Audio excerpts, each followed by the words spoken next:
আগড়ুম বাগড়ুম মেলাই হইলো। এবার আমার দোকানে কারেন্টের বোর্ড বসার পালা। আমি একবারে কাঁটা ঠুকতে লেগেছি, একবারে ঠুক ঠুক ঠুক ঠুক করে একবারে ঠুকতে ঠুকতে একবারে যা বোর্ডে ঝেড়ে দেছি, একবার হাতুড়ের বাড়ি বোর্ড মনে হয় ভেঙে গেল। তা আমি কারেন্টের মিস্ত্রি একলাই সেজে গেছি, দেখতে পেয়েছেন একবারে সুন্দর করে বোর্ডকে এমন করে কারেন্টের তার মার দিয়ে গোছালছি, একেবারে বোর্ড রেডি হয়ে গেছে।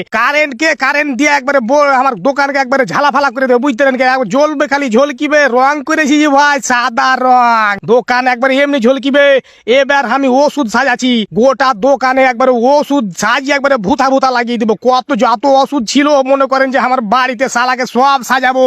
এমন কোন ওষুধ নেই যে টিয়ার দোকানে পাবেন না। শালাকে ডায়রিয়া, পাতলা পায়খানা একবারে যত হয় সব পাবেন। যে একেবারে কি কইছেন, আমি কি কমা পিলেন নাকি? যেটা কাজ করবো সেটা মনোযোগ দিয়ে করবো, আর একবারে ফারফারিয়ে ফেলে দিব। এখন দেখা যাক কতদিন টিকছে। ফ্যানটা একবার কত ঝলকে হেজি, নতুন ফ্যান নিয়ে একবারে গরম লাগবে, আর ফ্যানের বাতাস খাবো আর মজা করে বসে থাকবো। রে বাপরে মজাই লাগবে। একেবারে দেখা যাক কতদিন টিকে দোকান। না দোকান টিকিয়ে নিবো, এবার দোকান টিকিয়ে নিবো, একবারে ড্রপ বেচে ফেলে দেবো। যত ড্রপ লাগে ছোট ছেলের পিলার মনে করে বড় মানুষের কান, চোখ, কান, নাক, একবারে সব রকম ড্রপ হয়। ওষুধ হয় একবারে, ওষুধ একবারে দোকান লোড করে দিয়েছি ভাই।